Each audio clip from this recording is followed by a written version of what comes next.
Paz do Senhor, queridos irmãos, um bom dia a todos. Privilégio mais uma vez estar com vocês aqui para a gente tratar do tema dessa lição. Um trimestre maravilhoso, falando de toda a obra do Espírito Santo na vida da igreja.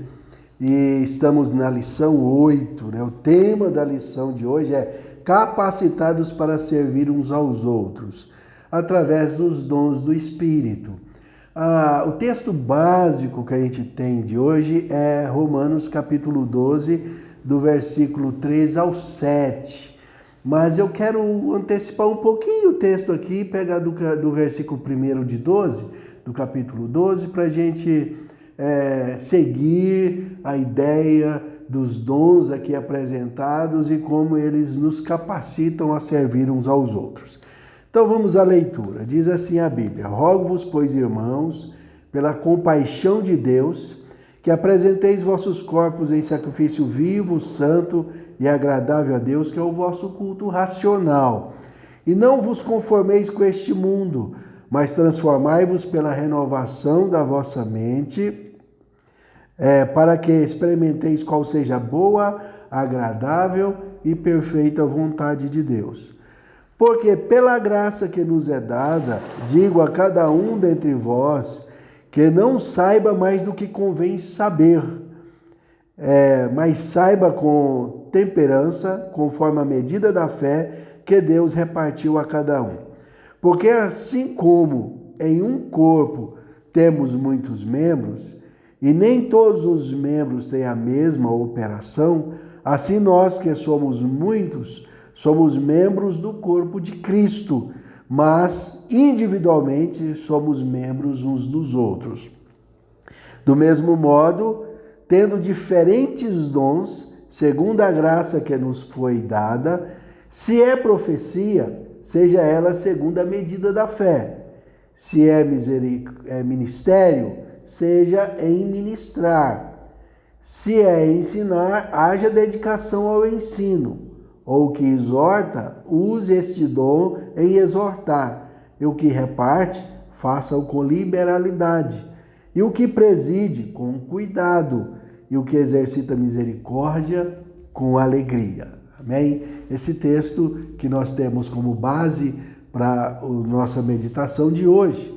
Então, antes de iniciar aqui, eu quero orar, quero pedir que Deus use esse tempo conosco, para que a gente possa receber a graça e uma ministração da palavra. Amém? Oremos juntos. Pai, louvamos ao Senhor por esse tempo que temos aqui de meditação da palavra, que o Senhor use esse tempo para edificar a igreja, nossas vidas, cada irmão, em nome de Jesus Cristo. Amém.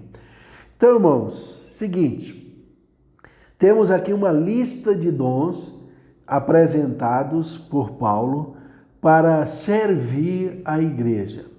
Mas Paulo traz no início do capítulo uma orientação muito importante, uma orientação para que nós não nos conformemos com o mundo, ou seja, que a gente não entre na forma do mundo e que renove a nossa mente para que a gente possa experimentar qual seja a boa, agradável e perfeita vontade de Deus. E com isso, ele explicando que nós precisamos nos renovar, ele então já dá um conselho. Ele diz: olha, e você que buscou renovação, que quer ser instrumento de Deus, que quer ser útil na igreja, não venha com soberba, não venha pensando então, agora eu sou renovado, eu fui cheio do Espírito e eu tô na bala, né? Pronto para fazer tudo. Paulo diz: não queira saber além da conta. Não queira ser alguém que se julgue superior aos outros, porque ele vai explicar: olha, nós fazemos parte de um corpo e todos nós somos membros uns dos outros. E nem todos têm a mesma função, mesma especificação. Ou seja, nem todo mundo vai ser o líder, o top da galáxia, né? Você vai ter seu espaço, você vai poder servir naquele dom, naquele talento que Deus te deu. Então você não precisa chegar à igreja querendo ser mais do que os outros, querendo também fazer tudo, né? Por exemplo, ser aquele que consegue fazer todas as coisas, né? Vai, tipo o jogador, o exemplo que eles falam do jogador, aquele que cobra o escanteio, vai lá, cabeceia e ainda vai para o gol e defende, né? Faz tudo. Não, a Bíblia orienta que cada um tem o dom específico de Deus para servir aonde Deus o colocou, né? E inicia essa lista de dons aqui que foi apresentada por Paulo, né, para nós servirmos o corpo de Cristo, onde nós todos somos membros para servir um ao outro, começa com o dom de profecia.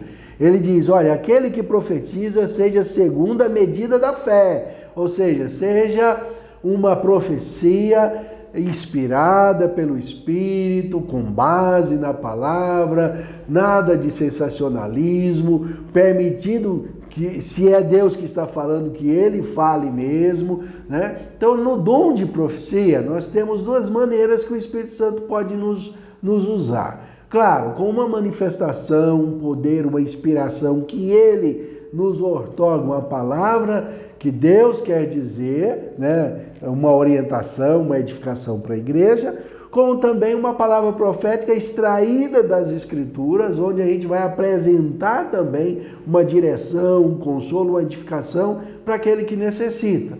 Então, nada de um exagero, né? Nada de que a pessoa chegue e também use esse dom para ser tipo um mediador, né? Ah, agora eu sou profeta, você pode vir em minha casa, consultar, tipo um vidente. Não funciona assim, né? Não é essa a ideia deste dom, né? Que você se torne um vidente, alguém que possa ser consultado qualquer hora e que você possa ter ali um cantinho na sua casa onde você recebe, né, um êxtase de Deus toda vez que alguém te procura para você trazer uma palavra de orientação. Não. É uma manifestação do Espírito. A Bíblia diz que o dom é do Espírito e ele usa quem ele quer da forma que ele quer. Então, quem vai usar? É o Espírito. Quando? A hora que ele quiser. A hora que o Espírito Santo quer falar, ele vai falar. Não é a hora que você quer ouvir, não é que você quer ir lá no profeta buscar uma orientação, não. Se Deus tem algo para te dizer, ele vai usar a palavra pregada, a Bíblia Sagrada, um conselho de alguém que vai receber essa inspiração de Deus, ou até mesmo em algum momento o Espírito Santo vai inspirar alguém para enviar uma palavra profética para você.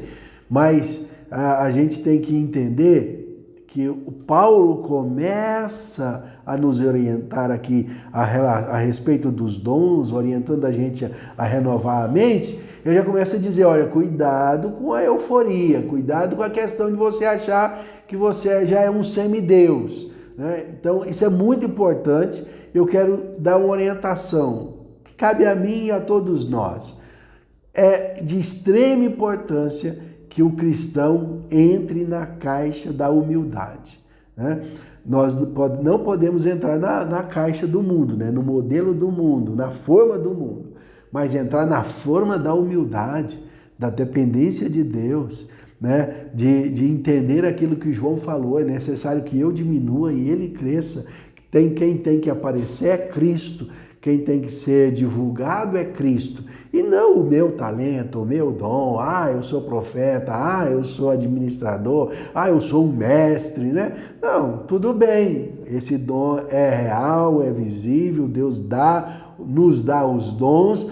Mas quem tem que ser enaltecido, honrado e glorificado é o Senhor. Porque o dom é serviço, né? É para ser útil, para ajudar o irmão, para orientar o irmão, para abençoar o corpo, para abençoar a igreja.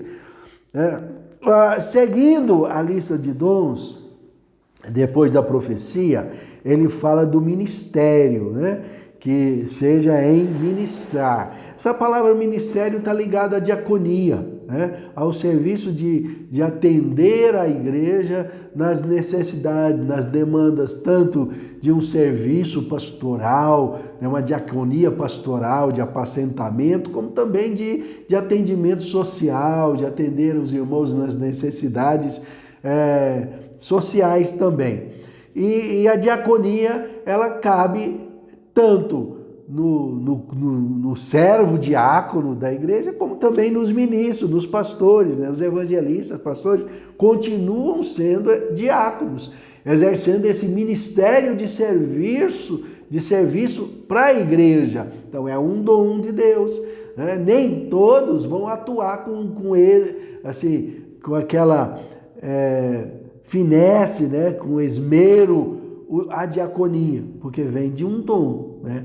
O servir no reino, estar disposto a atender pessoas, a desprender do seu tempo, se doar. Nem todos vão estar, né, com nem condição disso, porque se todo mundo, por exemplo, parar de um serviço, de uma vida cotidiana para vir e atender o ministério, como é que fica a vida cotidiana? Então precisa de ter os empresários, os trabalhadores, as pessoas lá e aqueles que ministram aqui, que vão se doar, né? E também que exercem funções fora, mas também servem na igreja. Certo é que a diaconia é servir no ministério atendendo as pessoas.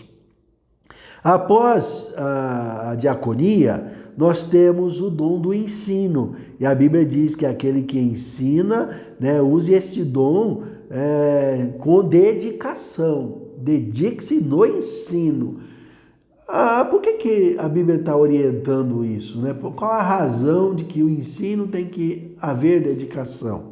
Justamente porque ao ensinar, nós estamos tendo uma grande responsabilidade. Pensa em ensinar errado, né? Vamos dizer, ensinar um caminho, a gente está querendo ensinar um caminho para a pessoa ir para o céu, de repente você está apontando esse caminho e indicando ele para o inferno, porque você está errado, você não dedicou, não aprendeu corretamente, não buscou uma inspiração de Deus, não buscou o conhecimento da palavra, e você talvez a intenção está correta, mas o ensino, o que foi te passado, não condiz com as Escrituras. Então, quantas orientações erradas e fraudulentas em relação à Bíblia nós temos? Por exemplo, a gente tem uma seita como Testemunha de Jeová que traduziu a Bíblia conforme o modelo da ideia deles, né, com relação a Deus, a divindade e tudo mais, céu, inferno, vida futura, e molda as Escrituras conforme o que eles pensam, faz uma tradução mentirosa e de repente você recebe isso para ensinar, aí é onde exige dedicação, a busca do conhecimento, olha como é que né? A responsabilidade de quem ensina é grande por isso, justamente porque ele corre o risco de ensinar errado. E outra coisa importante para o mestre, né, é que ele em dedicar, ele vai absorver conhecimento útil para si mesmo. Tanto ele vai abençoar quem vai ser orientado, como também ser abençoado ao pesquisar, ao dedicar, ao buscar conhecimento, ao debruçar com as Escrituras. Com certeza, né, vai buscar, vai cavar fundo para que ele possa oferecer o conhecimento aos demais. Essa é a grande necessidade de quem exerce o ministério de ensino se dedicar, né? Ter isso em alta conta, né? Depois do ensino, nós temos o que exorta. A Bíblia diz que use este dom para exortar. A palavra exortação, há uns anos atrás, principalmente quando eu converti, a gente ouvia essa palavra com uma conotação diferente. Como exortação era dar bronca, era chamar a atenção, era aplicar uma disciplina.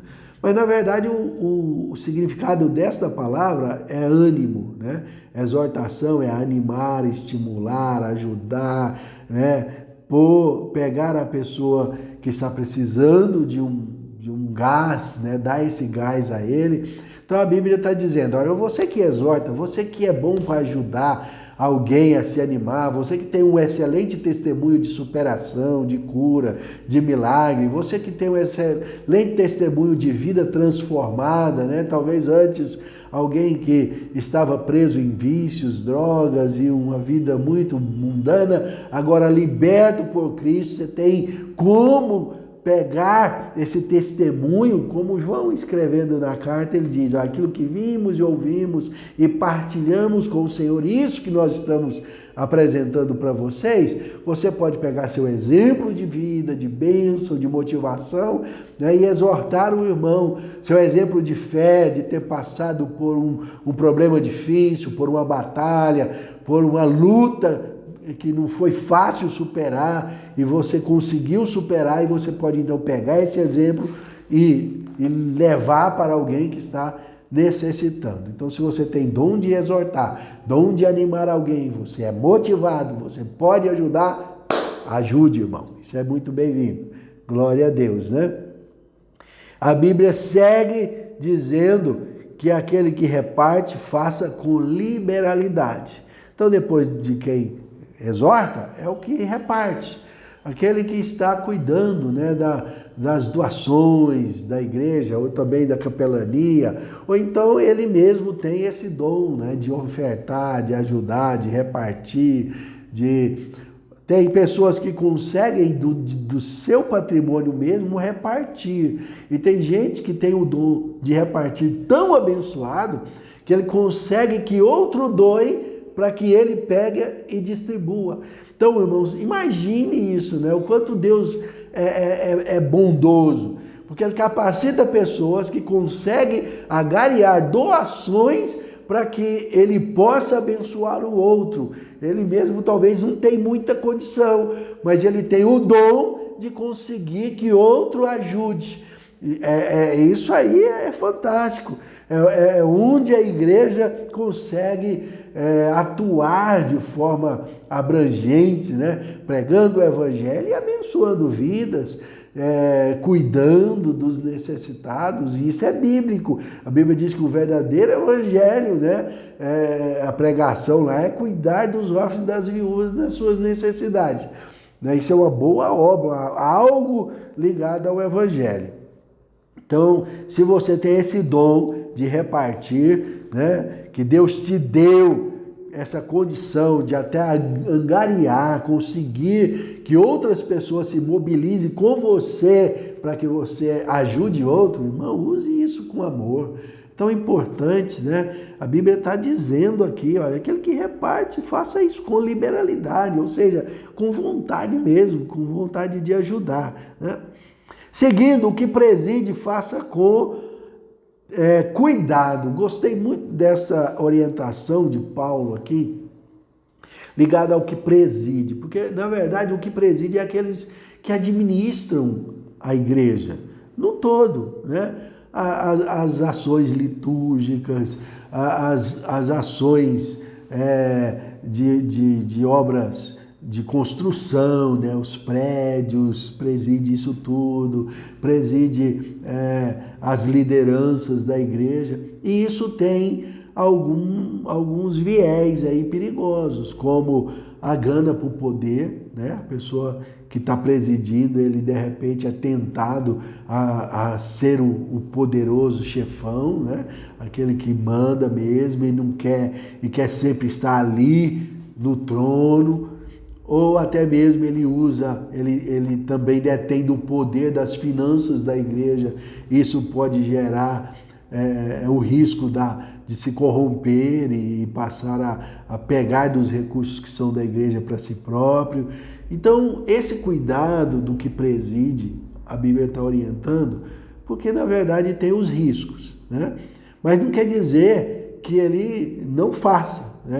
É importante demais ter os líderes que presidem, que dão o norte, que apontam o caminho, que desbravam, né? Estão presidindo e abrindo novas frentes de trabalho e enviam missionários. São os que presidem, aqueles que lideram, aqueles que comandam.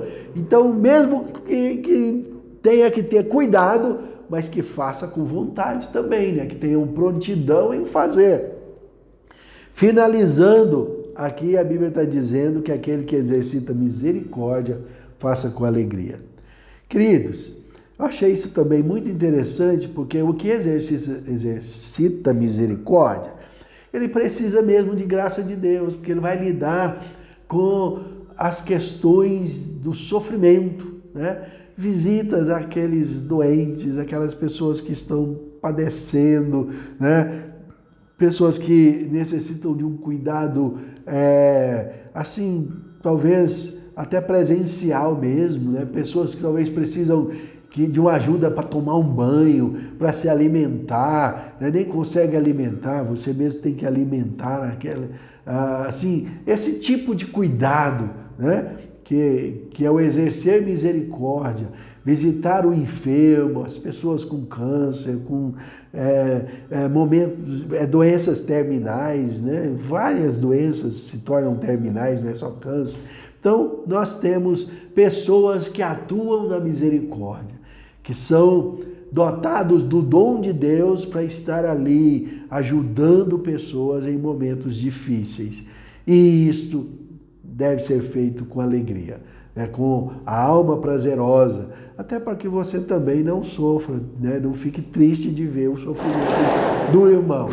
Que você sinta aquele instrumento de Deus para ir ali ajudar. É bom, é gracioso, né? Eu já pude exercer isso, já pude fazer e ter momentos de apoio a pessoas muito necessitadas, que eu percebi que eu fui o instrumento de Deus. Gerou alegria em meu coração em ser útil no momento de exercer misericórdia.